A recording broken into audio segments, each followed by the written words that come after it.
आर्या लेकर जाने वाला है अनु को हॉस्पिटल, जहां अनु बेहोश हो जाती है। ऑफिस में आर्या की पहली वाइफ की फाइल देखने के बाद जोगी आर्या ने स्टोर रूम में रखी होती है, जिसे देखने के बाद अनु को अपना अतीत याद आने लगता है। जहां पर देखेंगे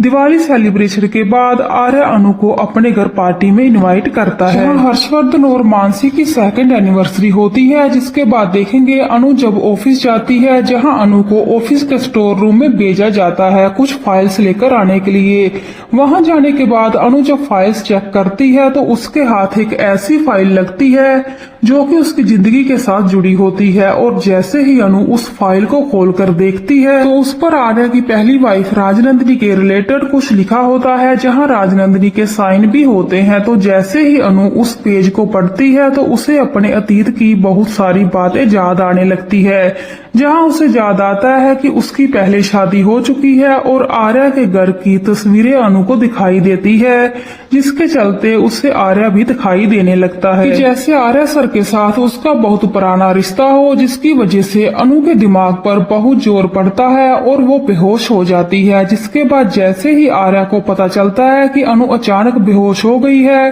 क्योंकि उस टाइम आर्या अपने घर पर होता है, तो जैसे ही उसे पता चलता है तो आर्या बहुत जल्दी में अनु के पास पहुंचता है और उसे हॉस्पिटल लेकर जाता है। जिसके चलते आर्या काफी परेशान होता है कि आखिर अनु बेहोश हुई तो हुई कैसे। आर्या ये पता लगाने की पूरी कोशिश करता है। जहां अनु जब बेहोश होती है तो आर्या वहीं उसके पास बैठकर उसे अपने प्यार का इजहार भी करता है और बार बार कहता है, आई लव यू अनु, मैं तुमसे बहुत ज्यादा प्यार करता हूँ, बस जल्दी से तुम ठीक हो जाओ। जहां आर्या अनु के लिए जैस्मिन के फ्लावर की पत्तियां तोड़कर भी लेकर आता है, जिसको वो अनु के पास रख देता है ताकि अनु को उसकी खुशबू अच्छी लगे। जिसके बाद डॉक्टर आर्या को बताता है कि अनु के दिमाग पर बहुत भारी असर पड़ा है, इसीलिए वो बेहोश हो गई थी। जिसके चलते आर्या पता लगाने की कोशिश करता है कि आखिर ऑफिस में अनु ने ऐसा भी क्या देखा था जिसकी वजह से उस पर इतना गहरा असर हुआ है। इसके बाद पुष्पा भी वहां पर पहुंच जाती है और अनु को लेकर काफी परेशान हो जाती है, जहां पर आर्या पुष्पा को भी संभालता हुआ नजर आएगा। वहीं दूसरी तरफ आर्या की मोम राजनंदिनी साड़ी पहनकर देखती है और मन ही मन सोचने लगती है कि जब आर्या की शादी हो जाएगी तो ये साड़ी वो उसकी पत्नी को देगी, जिस पर जे बहुत जचेगी। वहीं आर्या प्लान करता है कि पार्टी में सबके सामने वो अनु को